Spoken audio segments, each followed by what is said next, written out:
Liza, this is such an amazing book in the way that not only is it girl power, but the thing is that it's also, hey, let's re-educate our system in this nation because so many of us did not know this was taking place. Right. I think, one of the great things about the present moment is with books like Hidden Figures and I hope with books like The Sisterhood, we're really enlarging our understanding of the groups of people who have contributed to American history. And in this case, to espionage. It was exciting material for me to put to the page. The women that I interviewed had these extraordinary stories of their clandestine operations that went on for decades and decades during the Cold War and the counterterrorism period. So I almost had more material than I could than I could figure out how to work with. Do you think that one of the main reasons why we were all getting it wrong is because Hollywood has always depicted the woman in the CIA as being, oh, that's that love affair I was having, and it goes well beyond that. That there were things that happened inside the CIA that wow, it changed everything. Yes, the James Bond movies, and love me some James Bond movies for sure. But the role of women in these movies is she's either Miss Moneypenny, she's the sort of secretary who sits in people's laps back at headquarters, or she's the villainess, or the love interest, Pussy Galore, or whoever, and that is let's just say that's a highly inaccurate depiction, entertaining as it might be, of women's role. It is true that during the Cold War, women were often hired as secretaries and clerks, the Miss Moneypenny role, but very quickly found their way, the most qualified and resourceful women found their way out of this narrow channel that they were put into in order to roam undercover around the world, collecting secrets on behalf of the American people. Were you shocked in the way that this stretches all the way back to World War II? Because, I love history. And so therefore that gives me such a broader picture now of how this has been a progression more than just something that happened during the Bin Laden years. Right, exactly. I knew starting this book that women had been recruited into intelligence work during World War II. The surprise attack at Pearl Harbor, which was the event that launched America into World War II, came as a total surprise to the establishment, and it exposed our complete lack of intelligence gathering, or we didn't have a CIA, we didn't have an NSA, we didn't have any intelligence gathering agencies in World War II, and so that was really the dawn of our modern intelligence community. And because the men were all fighting, thousands and thousands of women were recruited to Washington to work as code breakers and also to build an intelligence community and to work in espionage. And so during World War II was what we today would call a moment of inclusion, in which it was all hands on deck and women were recruited into this work. And Julia Child, people may or may not know, the famous chef, she got her start with the Office of Strategic Services, which was the wartime forerunner of the CIA. So women were there from the get-go, building these agencies. And then after the war, as also happened to women working in factories, the general message was, okay, ladies, thanks for your service, thanks for your help.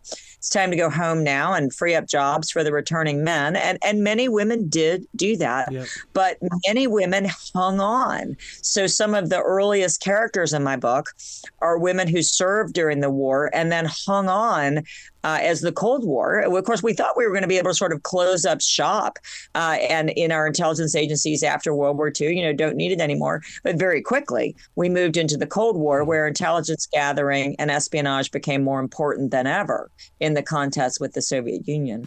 The book we're talking about is Sisterhood, The Secret History of Women in the CIA. I was taken back by the fact that so many unpaid spouses rose to become an important tool. Yes. And, we really forget, if people ever knew, that for many years during the Cold War, and this is like the 1970s, the 1980s, even the 1990s, women, wives, were really regarded as extensions of their husband in the diplomatic community. So if you were the wife of an American diplomat abroad, you were expected to work unpaid, parties and social events. And the same was true of wives of CIA officers. They helped their husbands enormously anonymously with what's called tradecraft on the street, making dead drops, that's leaving messages, picking up messages. A wife could, have a huge purse and the KGB surveillors really wouldn't be paying as much attention to her and what she's doing. So, you drop a lipstick and then you sweep a message into your purse along with the lipstick. Like that really happened. I have a chapter in my book called Housewife Cover. That this was the cover that, the adversaries would see a woman at grocery shopping or walk in the baby in a stroller and think that she was completely unimportant and ignore her. And being ignored is what you want if you're spying. It's so funny. It plays out like a 9-part binge watch on Netflix, and I have to keep reminding myself, no, this really happened, dude. But I have to ask you though, would you turn this book into a documentary, or would you make it a story form? We've gotten some offers, and for optioning, and I do think that it's made for a series, like a Netflix type series, because this is what surprised me. There were generations, different generations of women. There was the wartime generation, there was the immediate post-war generation, then there was the group of women who were warning about 9/11. And then there were the women who were tracking Osama bin Laden. There were that hunt for bin Laden. The people targeting him were predominantly female, because this was a field and a skill that women had really developed at the CIA. So there are discrete generations, and then the women of each generation helped each other and worked together. So I do think it would work as a multi. It would be nice as a multi-series, TV. Were we? The part that they knew about 9/11, or they were warning against it, always shocks me, because it's like the rest of us did not know that. And was it just part of the top secret thing? I mean, because how is it they got away with knowing more about that when the rest of us were taken back by it? Well, because at the CIA, even starting in the 1980s, with people might remember that there was a series of airplane hijackings. That's the form that terrorism took in the 1980s. The hijacking of the Achille Lauro, which was a cruise ship, and so at the CIA there was a very small counterterrorism unit formed in the 1980s. It was not a prestigious career track at that time. Obviously, you wanted to be working against the Soviet Union if you were ambitious. And so women tended to get channeled into counterterrorist work, and then it became, somewhat larger during the 1990s. So there happened to be a group of women analysts who had been assigned to this kind of work, and were also attracted to it because terrorist attacks and hijackings and explosion claimed civilian lives, in a new way. Mm-hmm. The willingness of terrorists to take civilian lives, women, children, babies, and the women I interviewed who were working as analysts, were very motivated by that, among other things. Also, the detective work of figuring out which terrorists were communicating with whom. But so even in this small counterterrorism unit, there were big terrorist groups like Hezbollah or Hamas that were recognized entities, who had names and were the backing of states. But this group of sort of stateless, disconnected fighters who were communicating with each other, who eventually became known as Al-Qaeda. Yep. There were many years, even at the CIA, where people they sensed a rising threat, but they didn't even know what the group was called. We find that hard to believe today. So not only did the American public not know anything about this group, but even at the CIA, this group of female analysts really had to battle. It was very frustrating for them to make the case. No, they're real. They exist. Right. They don't have a state backing. They don't have military uniforms. They don't have an army, but they're conspiring and they're planning and they're working together and they have a name, and we're pretty sure it's Al-Qaeda. I can't imagine what the women in the CIA are going through today with everything that's taking place in Israel as well as in Ukraine. Right. I mean, it feels like we're now living the counterterrorism period and World War II all over again. Yeah. And I think that's a useful reminder that World War II, as we discussed, it was a moment of inclusion. It was a moment where women were brought in, where Navajo code talkers were brought in, where all these American citizens were brought in to share their gifts and talents. And we are absolutely in an all hands on deck moment right now. And so, thank goodness that that there is more recognition today that you need to draw on the gifts and talents of all your citizens who are willing to step up and protect American or, global security. And it's, the battle is taking place on many fronts right now. You bring up the names of Mary Bancroft, and you've got Shirley, and you've got Cindy and Molly. And with the thing that's fascinating about this story is the fact that you get to see them. And because they dedicated their lives to getting a story or building a story.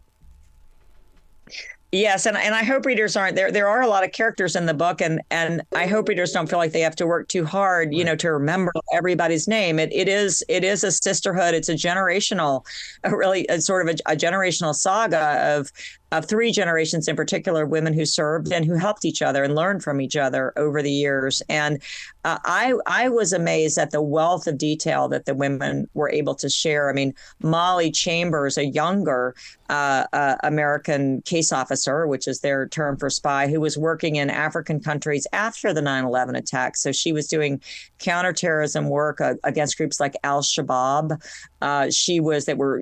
That cropped up in the wake of 9/11. She was doing really important humanitarian work as well. One of her missions was to help bring home the Nigerian schoolgirls who were kidnapped by Boko Haram. So she was in very lonely, very dangerous part of Africa, working to locate these girls and bring them home. And I wanted to remind readers or expand readers' understanding of the kind of work that these officers do in these very difficult postings overseas. And I think it was very meaningful for Molly to have her story told and to have it placed in the context of the women who came before her, who also served in Africa maybe 30 years earlier and who experienced the same sense of mission, but also, the real hardships of that kind of work. The book we're talking about is Sisterhood, The Secret History of Women in the CIA. It's part history, it's part drama, but it's also, to me, in my heart, a book of activism, because you're stepping forward saying, hey, these women were there for this nation. We can't forget this, and we need to have more women get more involved. Absolutely. Yeah, we need to, again, we always need to draw on the gifts and talents of, our full array of citizenry. Wow. So who fought for the rights of these women? Do you feel like you're part of that team? Oh, in telling their story, yeah. I certainly, I was very committed to telling their story. I was riveted by the operations that they described. And it's always, there's some similarities to the work. What they do abroad is called eliciting information, persuading people in other countries to pass secrets to them that they can find their way to the U.S. president. And reporters and book authors who do interviews, we're eliciting information as well. And we're being entrusted with people's life stories. And I certainly take that very seriously. Their lives aren't in my hands, but their life stories are in my hands. And it's a responsibility to try to tell that story fairly and well, hopefully. I've been blessed with the opportunity to talk with many CIA agents, and we do laugh a little bit when it comes to the government editing process. Did you have to go through that as well? No, because I was never a CIA employee. It can be very frustrating for CIA officers who've lived these exciting lives, who then want to write memoirs or write about it. They do have to submit everything to review, and sometimes it can be censored completely. Mm-hmm. But because I'm an independent author and never was an employee, I don't have to submit my work to the agency for review, or never any intelligence agency. So how does someone like Heidi August at the age of 11 tap into the CIA? I mean, age 11. Heidi was extraordinary. Yes, just as you say, as a girl of 11, she had formed this notion that she would like someday to live in Paris. And she read the news weeklies that her parents got at home, and so she read a story about the CIA, and she thought, well, that would be a good way to work overseas, and so she wrote a letter to the CIA, and she was sent a brochure about how to become a clerk secretary for the CIA. And 10 years later, in 1968, as a graduating college senior who had majored in political science, she went to a recruiting booth at her college campus job fair, and the CIA was there. And she said she was very interested, still very interested in working overseas. And they handed her the exact same brochure. You know, her male classmates were being recruited as case officers or intelligence analysts. And Heidi was hired as a GS4, as a lowly clerk, and served as a clerk for 10 years before she was able to convert into what they call the professional service and begin working as a case officer, as a spy overseas. And at that point, she had extraordinary training, informal, on-the-job training, working in Libya, working in Cambodia, working in Bonn, Germany. Oh, my God.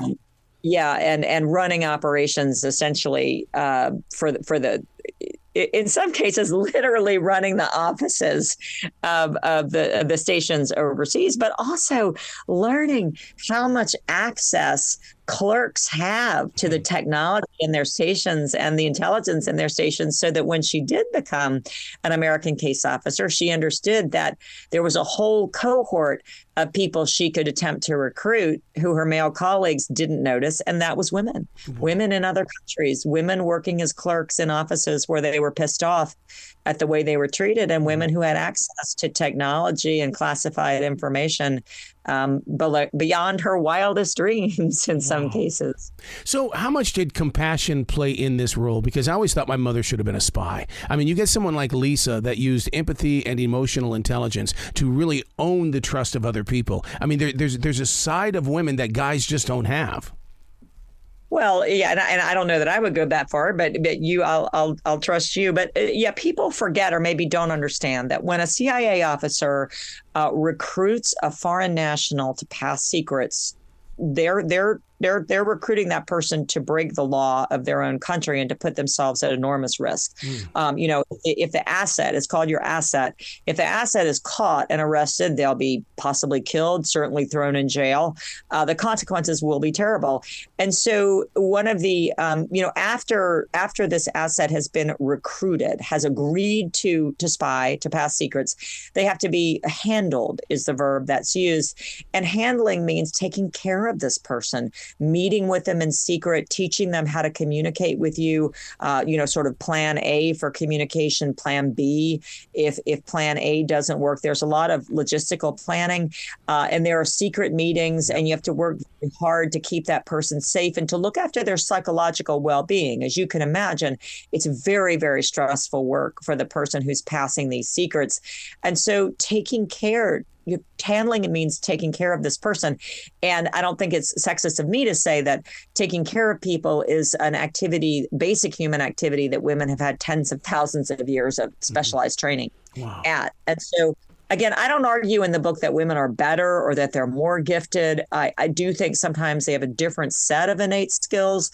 And certainly for decades, women were underestimated and neglected in these foreign countries where they worked. And so they were really able to move around unsurveilled and unsuspected by the foreign adversaries. You know, you did hit something that when you said that when the war was over, the women that were in the factories, they could either, continue on in the CIA or they had to go. And I remember my mother telling me all the time, they forced me to go back to my father's ranch out in Gillette, Wyoming. And it's like, oh my God, you were in that factory with all of that stuff and you could have become something bigger.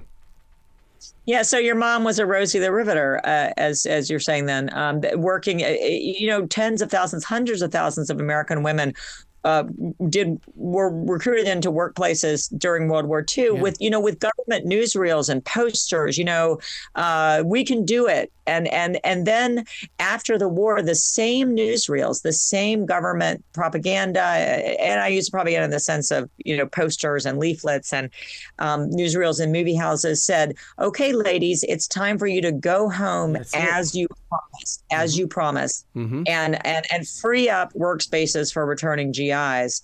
So, women who found that they liked being in a workplace, if they felt that this was important work, were essentially shut out after the war. But as I said, there was a cohort who hung on, and these women made enormous sacrifices during the Cold War because the expectation was that if you wanted to keep working, you couldn't get married and you certainly couldn't have children. Ooh. You would be expected to quit and stay home. There was government-sponsored childcare, free childcare during World War II. And all that was shut down after the war. And the expectation took hold that you couldn't have both things. You couldn't have a job and be a mother. So the female spies that in my book, Heidi and Lisa, the great personal sacrifice they had to make was not having children. Wow. I could talk to you all day. You got to come back to this show anytime in the future, Liza. Anytime. So it's great to talk to you. Well, you be brilliant today, okay? Thank you. I'll try.